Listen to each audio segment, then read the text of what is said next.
और आज आपके लिए मैं लेकर आई हूँ गजानन माधव मुक्तिबोध जी द्वारा लिखी हुई एक कहानी जिसका नाम है दो चेहरे। तो चलिए इस कहानी को शुरू करते हैं। शाम का सुनहला केसरिया प्रकाश जंगल में धीरे धीरे बैंगनी होने लगा। क्षितिज के पास वृक्षों में खोई हुई मस्जिद की ऊंची मीनारों में से एक पर बैंगनी और दूसरे पर नारंगी रंग छाया हुआ था। खुले फैले मैदान के बीचों बीच कहीं कहीं घने वृक्षों में से लंबी लंबी प्रकाश छायाएं लटकती से दिखाई दे रही थी। एक वृक्ष की घनी शांत छाया के घेरे में चद्दर डाले दाढ़ी धारी अधेड़ मुसलमान नमाज पढ़ रहा था। उसका व्यक्तित्व रौबदार था और वो शाही खानदान का मालूम होता था। कभी कभी वो दोनों हथेलियां आगे कर खुदा से कुछ मांगता। उसके होंठ बुदबुदाने लगते। उसके चेहरे पर भक्ति की दयनीय भाव फैलते रहते। कभी कभी वो नमाज के दौरान उठ खड़ा होता और हाथ में हाथ फंसा ध्यान में मग्न हो जाता। फिर वो नीचे बैठता, ललाट से भूमि स्पर्श करता। तब उसका नितंब ऊपर उठ जाता और वो कुछ क्षणों के लिए ध्यान में खो जाता। ऐसे में किसी क्षण में जब उसका नितंब पार्श्व ऊपर उठा हुआ और ललाट भूमि पर लगा हुआ था, उसे एकदम भान हुआ कि किसी ने उसके उठे हुए पिछले भाग पर ठोकर मार दी है। ठोकर सीधे पीछे से नहीं बल्कि एक बाजू से लगी और दूसरे बाजू से घिसटती हुई निकल गई।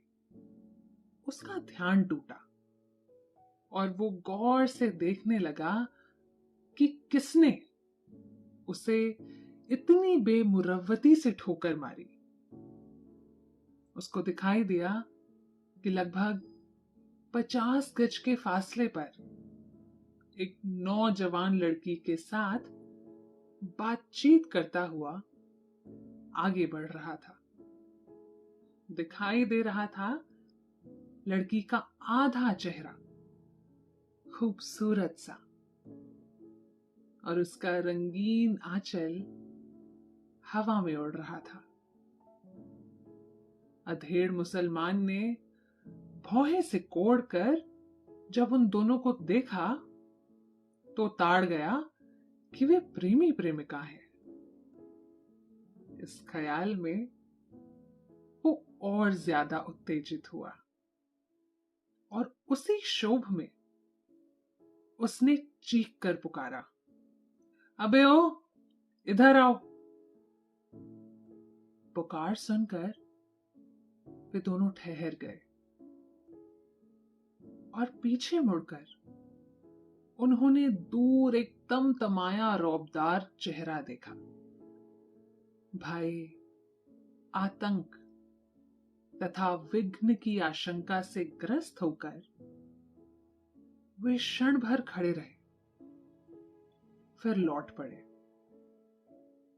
अधेड़ मुसलमान ने दोनों को सर से पैर तक देखा और तेजी से कहा, क्यों बे, देखकर नहीं चलता? दोनों के चेहरे पर निर्दोष निरीह भाव था। इस व्यर्थ के आरोप से उनकी सूरत फीकी पड़ गई, किंतु गौर से वे अधेड़ मुसलमान के चेहरे को देखने लगे कि क्या सचमुच उनके किसी तौर तरीके से उस व्यक्ति को चोट पहुंची है। नौजवान ने अगवानी करते हुए कहा, माफ कीजिए, क्या हमारे हाथ से कोई खता हुई? अब उस व्यक्ति का शाही चेहरा और भी चिढ़ गया।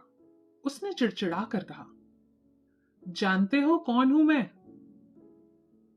नौजवान और उसकी प्रेमिका आश्चर्य और आतंक से घबरा कर सिर्फ चुप रहे और व्यथित भाव से देखने लगे। अधेड़ व्यक्ति को उनकी घबराहट देखकर जरा दया आई और उसे अपना नाम कहने में भी हिचकिचाहट हुई, किंतु उन दोनों को और घबरा डालने के उद्देश्य से उसने कहा, मैं हूं तुम्हारा शहंशाह अकबर। नाम सुनकर उस तरुण तरुणी के चेहरे पर मानो भय की स्याही पुत गई। काटो तो खून नहीं। उन्होंने शहंशाह के पैर पकड़ लिए और कहा, हुजूर, जो भी गलती हुई है वो भी अनजाने में हुई है, आप माफ करें। उनके स्वर में कातरता थी। अकबर को कहते हुए संकोच तो हुआ, लेकिन कहना जरूरी समझा। मेरे करीब से गुजरते हुए पीछे से लात जमा दी और फिर भी कहते हो कि मालूम नहीं। ये कहकर जब अकबर ने नौजवान और उसकी प्रेमिका की तरफ फिर देखा तो पाया कि उनके चेहरों पर गहरा भोलापन और मासूमियत है। उसे लगा कि वे झूठ नहीं बोल रहे हैं। अकबर उनके चेहरे के भाव को देखता ही रह गया, देखता ही रह गया, मानो आसमान छाया हुआ हो और उसमें एक मस्जिद का सफेद गुंबद दिखाई दे रहा हो। उसने एकदम कहा, अच्छा जाओ, भागो, रवाना हो।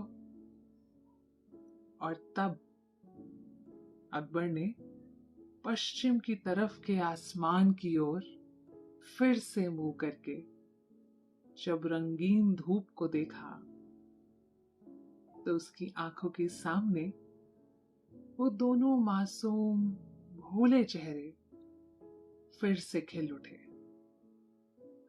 उसकी अंदर की ढकी मूंदी आवाज ने बंधन तोड़कर कहा, हाँ, वे बातों में इतने मशगूल थे, उनके रास में इतने ज्यादा डूबे हुए थे कि उन्हें मालूम ही ना हो सका कि रास्ते चलते उन्होंने एक ठोकर मार दी है।